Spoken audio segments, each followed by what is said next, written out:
So hi everyone, and welcome to FieldPartner and to another of our interviews. We're so glad today that I've got a friend called Laurie Rogers to introduce to you. Now, Laurie and I were introduced by another friend who is also involved in sending and in all sorts of ways of supporting missions. And Laurie then put me in touch with people in the UK. So I love the way this networking is happening. And so, Laurie, thank you so much for joining me. I'm not going to say much about introduction, just let it unfold. But let me just read, first of all, a little tiny bit that you sent. It says, Laurie has served in mission leadership at Crossroads Christian Church in Newborough, Indiana for 30 years, first as a volunteer and then on staff as Global Outreach Director for 21 years. Her favorite arenas of ministry are prayer, mobilization, and missionary care.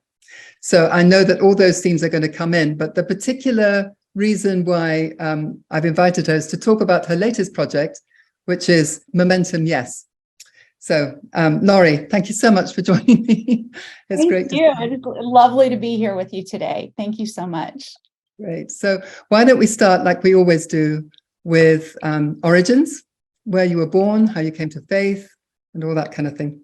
Okay, great. God is just so good. He's the writer of our stories, isn't he? It's just amazing. So I was actually born in Indianapolis, Indiana, so central the United States, for those because I know you have many people that listen in that are not from the United States. So the central part of the United States. And then my family spent a few years in Germany when I was very young. So I went to a German kindergarten. So because my dad was in the army at that time. And so he was doing his medical residency in Germany. And so then came back to Indiana and actually moved to Evansville. So when I was 6, moved to Evansville, Indiana. So I'm in the southern part of Indiana and have lived here the rest of my life. So as I interact with people in the missions world, I'm one of those odd ducks of, I have lived in this town, on this side of town, on the north side of town, all of my life, other than a few stints here and there. So then let's see, you ask about my faith. I grew up in the church, and when I was 10 years old, it was in a tradition where we walked forward into, at the end of a song. So for me, it was that Just As I Am, a song. Wow. And on the 4th verse, I finally got the courage to, as a 10-year-old, to step out and walk forward and profess my faith in the Lord Jesus. And so, he has been my best friend. That's how I describe it all along. My best friend from that time of being a 10-year-old. Okay. And then your husband, you say that you were high school sweethearts. Is that right? We were. So we met when I was 14 and he was 15. And so he was a year ahead of me in school, but introduced by a mutual friend. And we didn't get married for many years. I was actually 23 when we got married. And, God just graced us with that, memories with one another from all the way back then. Right. How long have you been married now then? And how many kids do you have? 32 years, 32 years. Wow. So praise God. He is so faithful. He is so faithful to take two lives of broken people and just continue to help us grow closer together as we grow closer to the Lord. He's just so good. So good. So 32 years, we have a 28-year-old son. And so he is a joy. He came along when I was 27. His name is Jacob, and he went to engineering school for university and met Carly, who's also an engineering student. So we have Jacob and Carly that we love dearly, and they live on the East Coast of America.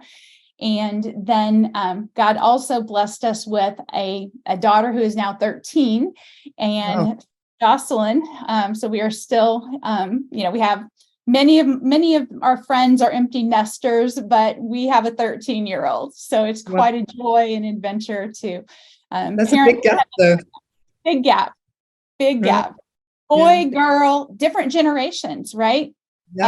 millennial and a Gen Z. Totally.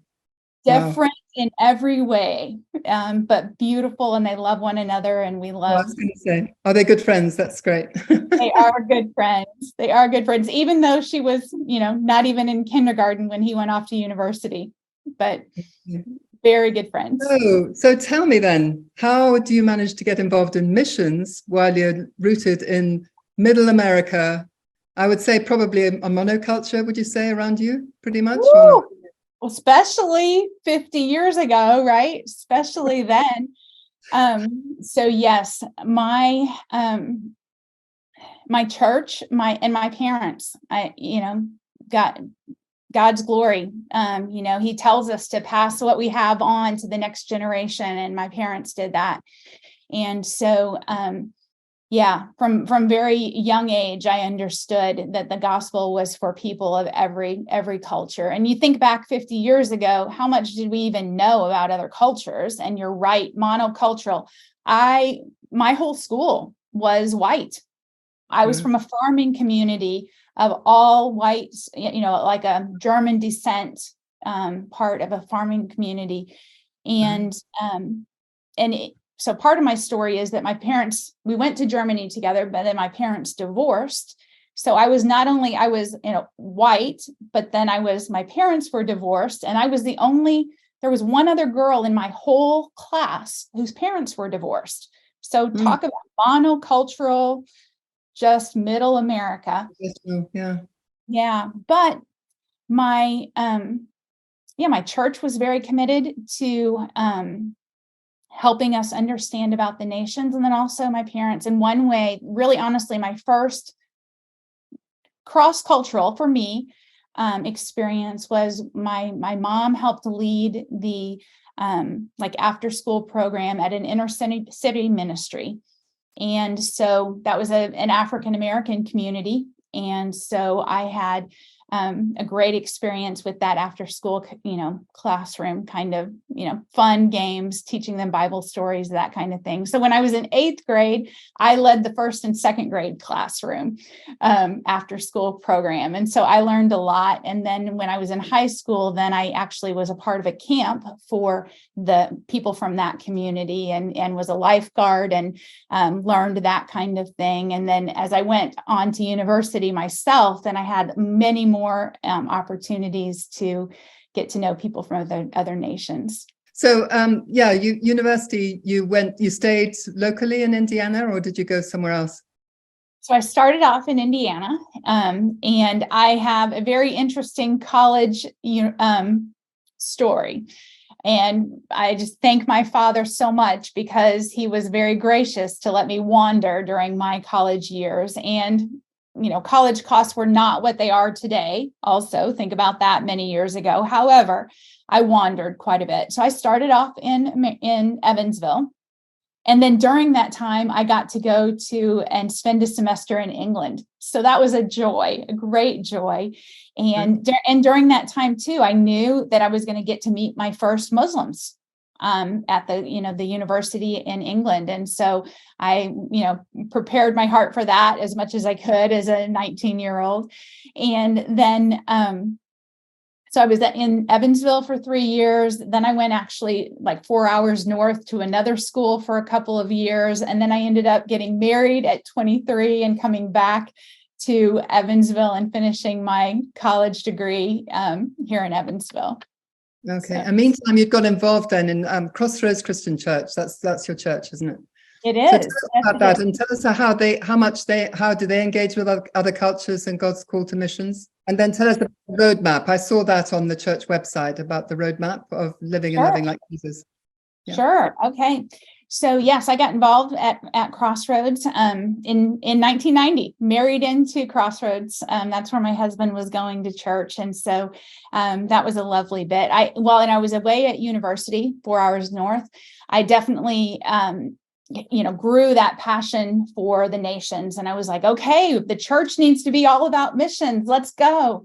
And it was a beautiful time for me to get to come into the church, because the church was just starting to grow in our missions vision. And so really in my growing up years, the ministry at Crossroads also grew up. And so that was really fun for me to get to be a part of that. And so, we got to be a part of sending and being a part of the leadership team that helped send over the years. And, we took our big first trip to Ukraine in 1994. So that was a big trip, when the wall had just come down, everything was open, and we helped to plant a church there that is continuing to grow today. So that's been a beautiful piece of our story. And through the years, we've just gotten to do many things to help our people understand what does it look like to be involved with God's vision for the nations. It's people say his heart for the nations, but it's also his vision for the nations. And so he calls us to be a part of that. So many years, different stories of involvement with that part of the Lord's call to the church. You ask about the roadmap. So the roadmap is really a way, it's beautiful that it came about and has grown over these years of the pandemic, over these years of people, growing more from online resources, and so our vision is that we live and love like Jesus. And what does that look like? It looks like being with God, looks like that intimacy with him. It looks like being with others. So community, we grow best and we're transformed best in community. That community reflects the community in the Trinity, right? So being with God, being with others, and being sent. Being sent is just as much a part of our identity as his children, as crossing the line into the kingdom of glorious light. When that happens, we are to be with God, be with others, and be sent. So the roadmap sort of gives people different ways to grow and encourage, and points people in ways that they can learn more about each of those areas. Right, that's brilliant. So then in your bio that you sent me, your own response to God's call was that just in coming to believe that every follower of Jesus has a global DNA waiting to be activated. So can you unpack that and then say how that led then to MomentumYes that you've been? Sure. Did you actually pioneer that or direct it or get involved in it? You just tell us how it happened. Okay, I'd be happy to. So just as far as believing that every believer has global DNA that is waiting to be activated, sadly, many people don't know that. They don't understand that part of who we are in our identity as sons and daughters of the King. But his DNA, who he is at the core, is about the nations. We see that from Genesis to Revelation. And, a lot of people, they'll maybe, will know the Great Commission. They'll know, we are to go into all nations and baptize and teach, and God is with us. And they understand that it's in his authority. They understand that piece. But there's so much more of God's determination to be known among the nations throughout Scripture. One of my favorite verses in that is actually in Psalms 2. And so in Psalm 2:8, it says, ask me, this is like the Father speaking to the Son, right? Ask me, and I will make the nations your inheritance, the ends of the earth your possession.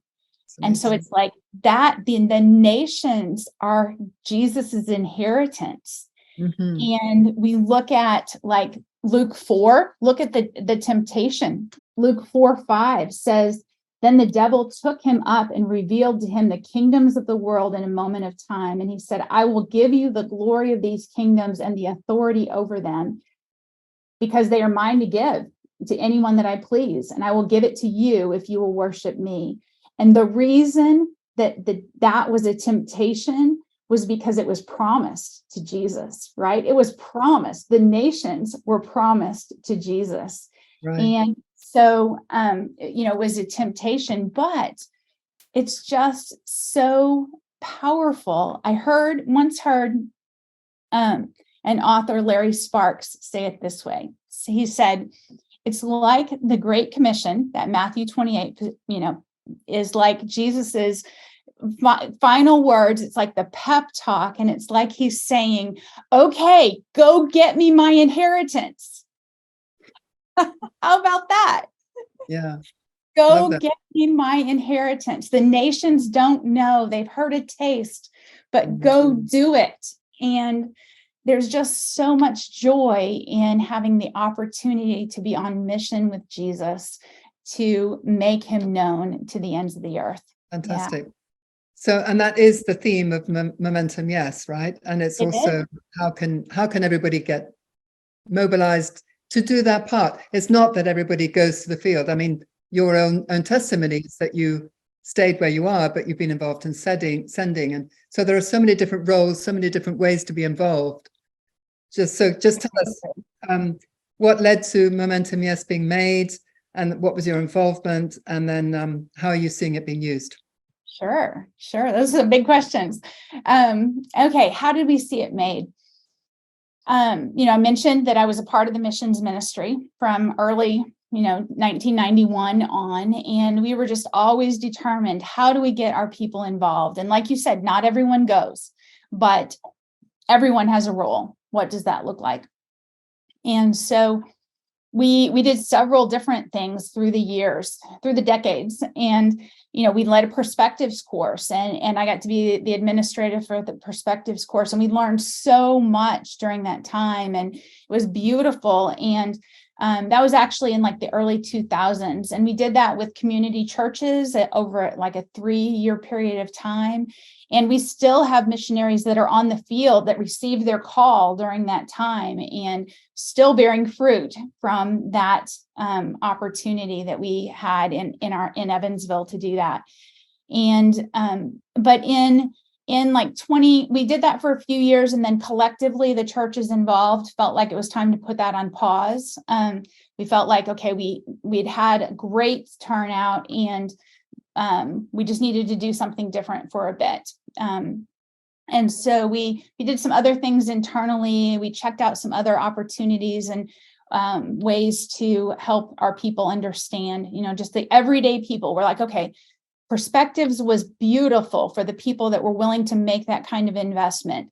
But every single person, and we say from high school on up, that we have this responsibility to disciple our people, to understand that the nations are God's. God cares, and he deserves the glory of the nations. And so in 2012, we were investigating some other things, and we sent some leaders to be trained, and on their way back, they decided, they were just like, this isn't it either. And we just need to think about writing our own. We know our people, we know we can try it out and see what works and what doesn't. And let's just write our own. And so we were blessed to have a missions pastor at that time that was willing to go on that ride and encourage that ride. And so we had a team that gathered, and we put together the first Momentum course, piloted it at our church in 2013. And then revised it many times. We offered it several times. From the beginning, we wanted it to be something that was accessible. We wanted it to be something where people didn't have to come to the church, but it could happen in their homes, where their small groups are, where their communities are. And in 2017, we were still doing it at the church. And it was good, but it wasn't what we wanted. It wasn't ultimately, what God had put into us earlier. And so in 2017, God just really challenged us, make this into a video curriculum and put it online. And we saw another curriculum called the RISE Project that's about refugees and international students. And they did the same way as how we have MomentumYes now available, where it's just online. It's easy to walk through. A leader doesn't need to have a lot of training to do it, and we're like, yes, let's do this. Let's do this. We had no idea that leaders around the world were looking for a similar, easy to use for everyday people kind of resource. Right. No idea. God just asked us to be faithful, and we took the next step. And then, so in November of 2018, we launched it online, and then quickly started getting messages from around the world. And we were just like, what? This is wild. Okay, God asked us to, we were faithful, and now what? Now what? And so, so people across America and around the world. So we recently had someone, I believe it was Peru, was our 53rd country where someone had signed up. And so it's being, people are investigating it from many different countries. And so that's been really exciting to be a part of, and to watch God's favor just continue to grow upon MomentumYes. Right. So then, you introduced me to Matt in the UK. He saw it and then did a different version of it. So in what way is the UK version different? Yeah, that's a great question. Okay, so Matt is quite the mobilizer. So like we launched in 2018, right? And then we all know what happened in spring of 2020. So yes. And then in April of 2020, we saw an email from Matt that said that he had sent to his leaders around the world. He said that in April of 2020, students were sent home. He started 20 MomentumYes courses across the UK. Brilliant. He was like, students are at home. They're lost. They don't know what to do. Brilliant. Let's help build their worldview. Let's do something positive. Let's build community. And honestly, the videos in MomentumYes they're done well. They're professional. They're high quality. But people tell us time and time again, it's during the discussion times of MomentumYes that allow the life change to happen. So that really allowed, Matt and other leaders to lead, short video discussion time within 6 sessions that are 90 minutes each is the way that it's set up. But then Matt contacted us and said, we were using MomentumYes a lot across the country, across the UK. Would it be possible for us to film British people sharing testimonies? All of your testimonies are American. Would it be possible for us to film? And we're like, yes. God totally designed it so that it could be, sort of a plug and play and testimonies put in. And so they did, and it was beautiful. They've just done incredibly good things. And there were things that a first version needed to have updated, right? And so the British version is just powerful and beautiful and strong, and how they made updates and changes to it. So that was launched, a soft launch in October of 2022. And this spring will be more of a public launch of that. Excellent. Yeah. So then you're saying that you're going for different languages. I'm very glad to hear that Chinese is one of them. Yes. So about the plans for other languages. Yes. So the first language that we started with was Dutch. And I was talking with a new friend in the Netherlands, and I was like, I don't have any idea if this translates or not, but may I just ask you a question? And if it doesn't make sense, that's okay. But I said, are you willing to be our guinea pigs? And she said, yes, that translates. And I was like, okay, good. Because, we didn't expect this. We did not expect this favor of the Lord. It's the favor of the Lord. We fully believe that. And so we have a Dutch version. We also have a Portuguese version that is in process. And Perspectives Brazil reached out to us and asked if they could make a Portuguese version. So that is happening also this spring. And then we also had contacts from WEC Singapore, who we've been in contact with for over a year or so. And asking about Chinese translation. And so we actually are working towards Chinese translation, both with captions, both with traditional script and simplified script. And so, Lord willing, that will also late spring. So I'm told spring goes till June 21st. At least that's what we count in America. So I'm like, late spring, Chinese version will launch, and we are thrilled about that. And then our next opportunity challenge is Spanish. So Spanish translation in summer of 2023. Wow, that's great. All the major languages. By God's grace. By God's grace. That should be pleased to hear me say that. Yes, exactly. So the question on my heart is, once people are mobilized to go, how can you best prepare them? Because you're talking about the church, your church being a sort of a model really of people who are geared for sending. So, but in the middle there, that's our burden.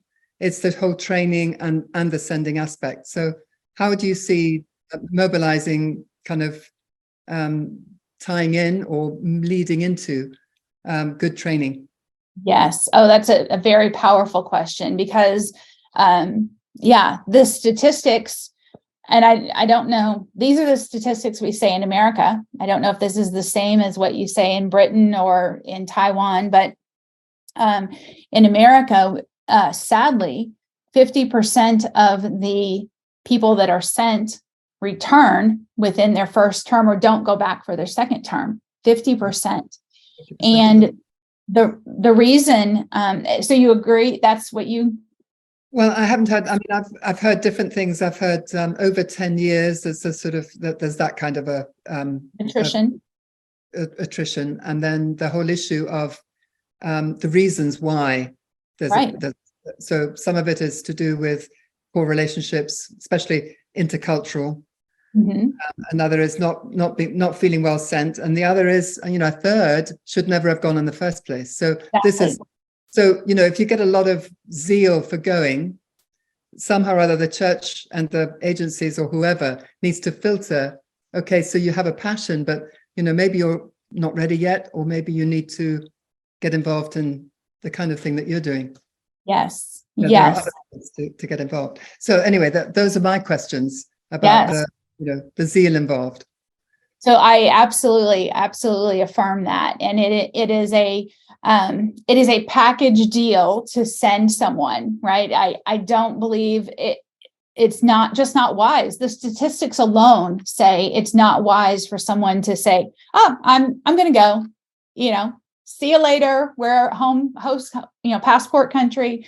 I'm going to hit the road." It is just too hard. It is too hard out there on the front lines in enemy territory to stand alone and without training and without confirmation of the call. And so there are so many ways that churches need to be involved in that sending process. And, in MomentumYes, we say that everyone is called to go, send, or mobilize.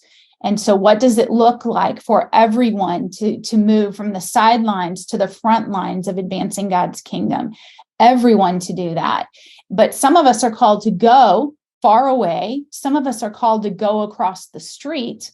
Some of us, we have so many neighbors now, this day and age that the Lord has planted us in. Yeah. So many opportunities in our neighborhoods, or maybe just across the tracks, we might say, in America, just into a different part of the neighborhood to go and have cross-cultural relationships. And that training piece is critical for someone that feels called to go. And so I'm so thankful for the work that you guys are doing. But then sending is just as important. And more of us are called to send than are called to go. Right. And so we need to learn how to send well. And then, I would say we're all called to mobilize. We're all called to mobilize. We all need to share that passion and bring the next generation along and bring those that just come into the kingdom into God's story, global story. It's not just for those that have advanced in years of their walk with the Lord. I say the minute we're in the kingdom, that's the minute we have responsibility for the nations. Right. And so one of the ways that Momentum Yes fits into this story is that, honestly, the people that go, what we've heard people say is, oh, I wish the people that I was fundraising with had been through Momentum Yes and understood God's heart, God's vision, the task remaining. I wish they understood that they have an important role too. Those are things that people can learn in Momentum Yes. It is that easy on-ramp into God's story for the nations. And so, I would challenge goers, if you want your people to understand, it's easy to take them through a Momentum Yes course. There's also that piece of senders.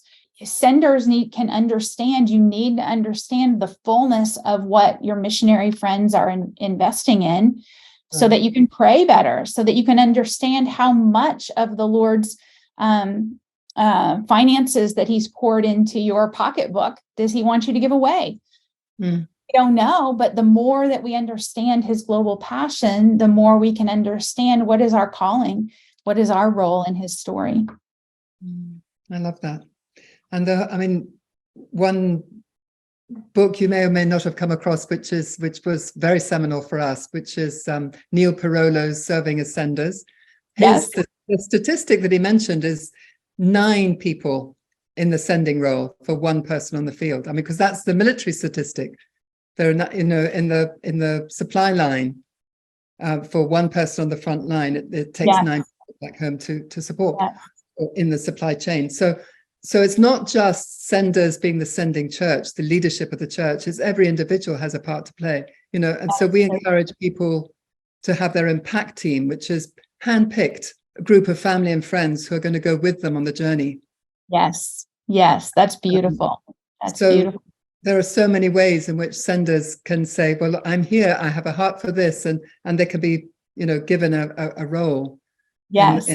In just standing with people who go. And the whole thing of when you're overseas engaged in the work, you can feel very separate, very out of touch. So even people who are just willing to send an email and say, how are you doing? We really want to hear back.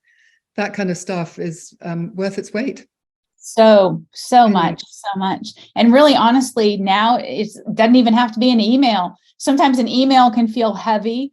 It can be a WhatsApp message. It can be so many opportunities to engage. And I'm so glad that you mentioned Neil Parolo's book. So Serving as Senders Today, it's in multiple languages, 30-something languages. And that was really a huge turning point for our church. I got a hold of that when it was first released. I think it was 1992. And I was like, all right, let's do it. I didn't get it a lot later than that, but it really helped a lot. So coming towards landing now then. So tell me, how could we partner? How could FieldPartner and Momentum Yes partner to sort of fill in the gaps maybe? How do you think? That's a great question. And I think I answered that a little bit as far as just even talking about Momentum Yes being a resource for missionaries that are going. It really can be a resource for people to help train their PAC team, train their, others that are going. It is so important that senders understand just how much they are valued in the kingdom. Another thing that Neil Parolo says is that goers and senders have equal standing in the kingdom, right? And so, but senders don't know that. Senders don't know that. They don't know how much they are needed. And so I really think that Momentum Yes we can partner together well in English and in Chinese soon. Chinese, yeah, I love that. Yes, to help your senders understand just how important their role is and as mobilizers. Right. Okay. So you mentioned another resource that you said that you'd done recently, just a very short video, you said 3 minutes, something. I did. Yes. And that is just a short video about how important it is to be a sender, and with different people sharing ways that they send. And so, I would love to talk with you more about maybe that's something that could be hosted on your website also. And it's just a short 3 minutes, but different people sharing how they encourage missionaries, how they have come along in their growth in the Lord, and it is based on Romans 10, where it talks about, okay, I can't quote it right off the top of my head, but think about it. It's like, how can they hear if they're not, no one goes to tell them, and how can they go if they're not sent? Yeah, I love that. Exactly. Yeah. And often people, even in missions conferences, they stop. And how can they hear unless someone goes? But Paul ends it with, how can they go unless they are sent? Right. And so, so that's just another video that I was able to help produce to help the church understand how important that role is. That's brilliant. And do you know what? I love what you said, that you didn't have any idea what the scope of this was. You just did what God told you to do. So, I mean, those acts of obedience where we don't really see where they're going to head. It's like planting a seed, isn't it? And you don't know what kind of harvest is going to grow. But that is so true. So that is so true. Yeah. And after, I was on staff at our church for 21 years. And then the opportunities that God brought, the surprising opportunities that God brought, we just realized it was time to step out and become an independent nonprofit that would host and, grow, help just steward, the board help steward the favor that the Lord is giving to this. And so, I lead that team, but we really just continue to ask the Lord, what do you want us to do next? What does that look like? How do you help us continue to grow? And we really have like this pay it forward kind of culture, that people that have been through MomentumYes then help others have the opportunity to have MomentumYes for free. And so God has just really blessed us. We are very determined. We talked about Crossroads Christian Church, but we are very determined that this is a kingdom resource. This is not a denominational resource. It's not a specific agency resource. This is a kingdom resource. So that's also another reason why we came out from under the umbrella of Crossroads Christian Church to become an independent nonprofit, because we want it to be seen as something that can be used across God's family. Yeah, that's brilliant. Well, thank you. Thank you for doing it. Thank you for hearing the Lord in that, and for producing it, because it is an amazing resource. Thank you. So, and anyway, I just wanted to say, how could people get in touch with you? Is it okay for them to? Absolutely. If I put a link to the email that you sent me? Yes, that would be great. Yes, that would be great. I would love to hear from anyone. And they can also just simply go to MomentumYes.com and sign up, and then see the resource. It is free. We just simply ask for your name and your email and your location, because we're just interested in who is viewing this where. And so it's very easy to sign up around the world and see what we've been talking about for this last little bit.